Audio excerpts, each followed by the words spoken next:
자, 여러분 안녕하세요. 오늘은 이분의 빈혈은 왜 생겼을까 하는 주제로 말씀드리도록 하겠습니다. 자, 오늘 한 50세 정도 되는 여성분이 오셨는데요. 다른 병원에서 이제 검사를 했는데 그 빈혈이 있다고 해서 좀 상담 비슷하게 받으러 오셨습니다. 그래서 이제 혈색소 수치, 헤모글로빈 수치를 봤더니 8.7입니다. 굉장히 떨어져 있죠. 이게 이제 보통은 여자는 이제 12, 남자는 13, 요 정도를 기준으로 하는데요. 이거보다 이제 훨씬 낫잖아요. 그러니까 이제 빈혈이 확실하게 있다. 이렇게 이제 얘기를 할 수가 있는데요. 제가 이제 빈혈 얘기할 때 다른 영상에서도 많이 설명을 드렸는데 제일 중요한 건 뭐냐면 원인을 찾는 거라고 했습니다. 그러니까 이 빈혈이 왜 생겼는가 하는 원인을 찾아서 그 원인을 치료해야 된다.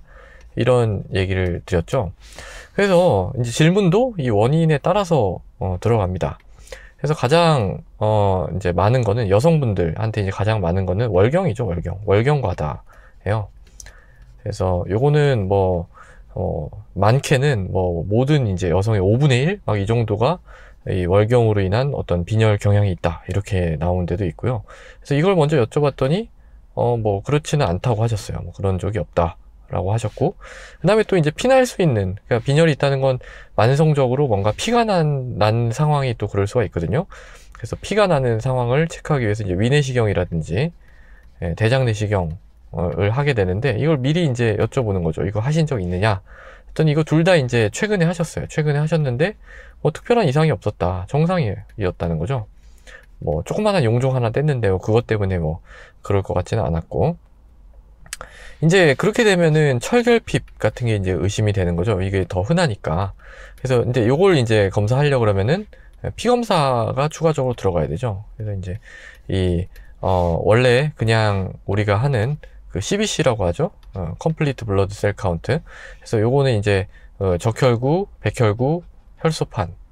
요걸 이제 보는 검사인데, 요걸 조금 더 자세하게 검사를 합니다. 그러니까 이거는 즉 기계가 쭉 이제 분석을 해주는 거고, 요 모양을 이제 적혈구의 모양을 좀 봐야 됩니다. 그래서 그 모양을 보는 검사하고 이 철분 검사하고 또 이제 드물지만 용혈성 빈혈이라고 있어요. 요거는 그 피가 이제 혈관 안에서 깨지는 거죠. 그래서 이제 그런 빈혈 같은 것도 이제 검사를 통해서 알 수 있는 부분이 있거든요. 그래서 그런 것들을 쭉 체크해가지고 아마도 철결핍이겠지만 뭐 한번 쭉 피 검사를 통해서 확인을 좀 해보겠습니다.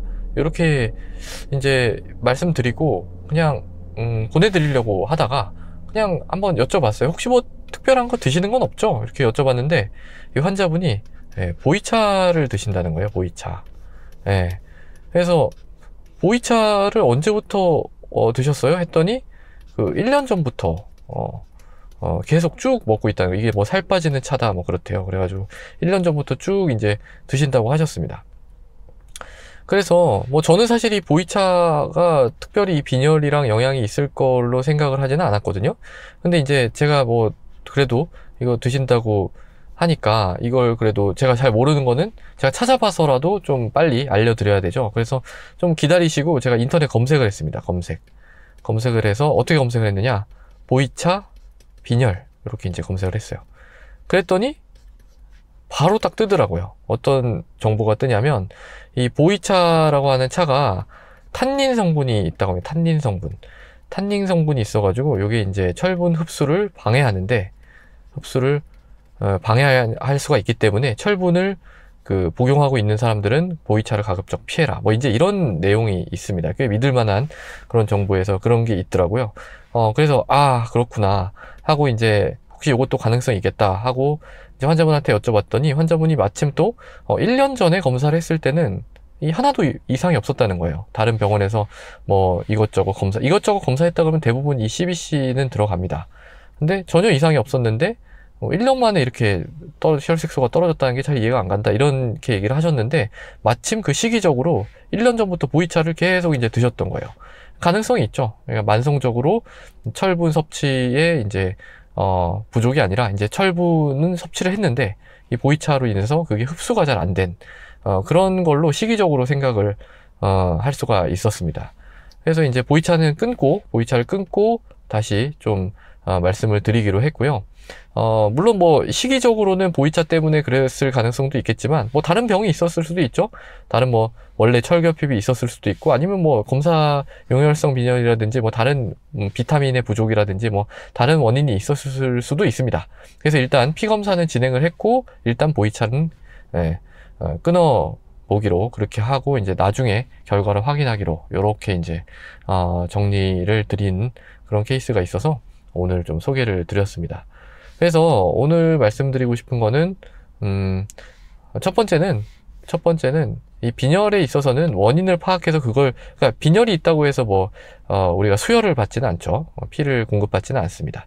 그러니까 그 원인이 있으면 아주 심하면 뭐 수혈을 받을 수도 있겠지만 보통은 그렇지가 않고 보통은 이제 그 빈혈의 원인을 찾아서 그걸 교정하는 게 빈혈의 치료다라는 거고요. 그다음에 두 번째는 환자의 병력을 자세히 알아보는 게 필요하겠다라는 걸 또 깨달았어요. 그러니까 뭐 사실 제가 뭐 약이라든지 이런 건강식품 같은 걸 좀 민감하기 때문에 그런 걸 여쭤보는 편인데 모든 환자한테 다 그걸 제가 여쭤보지는 않거든요, 사실은. 뭐 이렇게 루틴이라는 게 있으니까 그걸 하는데 뭐 이분 같은 경우에는 제가 뭐 이런 걸 여쭤보지 않고 환자분이 또 대답을 안 해주셨으면은 이런 팩터는 아예 고려 대상이 될 수가 없었던 그런 요소겠죠. 그리고 이제 세 번째는 검색입니다, 검색. 그러니까 의사도 잘 모르는 부분이 많아요. 저도 뭐 다 아는 것처럼 이렇게 막 얘기를 하지만, 저도 거의 다 뭐 잘 모릅니다. 잘 모르고, 제가 부족한 부분도 되게 많아요. 그래서 제가 만약에 약간 부족하다라고 생각이 되면 환자분을 잠깐 나가서 기다리시게 하고 저는 검색을 합니다. 아니면은 빨리 이거는 사실 빨리 할 수 있는 거, 이런 거는 빨리 할 수 있죠. 그렇기 때문에 이런 거는 금방 있는 자리에서 검색해서 같이 이제 토의를 하기도 하고요. 그래서 그 자리에서 제가 검색을 해서 이제 이건 알려드린 거고. 그러니까 사실 제가 이게, 보이차가 이런 탄닌 성분이 있어서 뭐 철분 흡수를 저해하고 이런 사실은 저도 몰랐습니다. 그러니까 제가, 이렇게 모르는 지식이 엄청 많을 거라고 생각을 해요. 그러니까 환자분이 오셔서 뭔가 특수한 어떤 얘기를 해주시면 그거에 맞게, 조금 찾아보고 그거에 맞게 또 얘기를 해주는 것이 굉장히 중요하구나. 뭐 이런 사실도, 함께 좀 깨달았습니다. 자, 그래서 오늘은요, 이분의 빈혈은 왜 생겼을까? 제 생각에는 뭐 보이차 가능성도 있고, 아니면 뭐 다른 원인일 가능성도 배제할 수는 없다. 이 정도로 정리를 하면 될 것 같습니다. 자, 오늘도 경청해 주셔서 감사합니다.